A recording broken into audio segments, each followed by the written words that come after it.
સંસારમાં કોઈ પણ કાર્ય કરે તો કાર્ય કરતા પહેલા વિચારે કે આ કાર્ય કરવાથી મારું હિત થશે કે નહીં.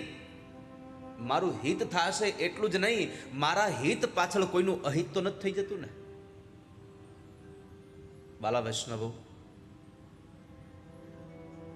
આપણી સિદ્ધિને સાર્થક કરવા માટે થઈ અને કોઈ જીવ દુભાઈ ન જાય,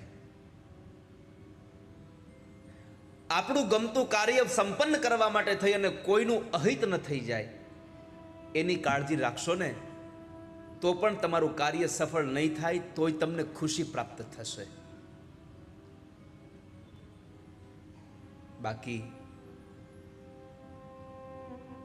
તમારું કાર્ય સફળ કરવામાં તમે બીજાનું જે થવું હોય તે થાય, આવી વિચારધારા રાખશો તો તમારી સફળતા તમને જ રોવડાવશે. એકવાર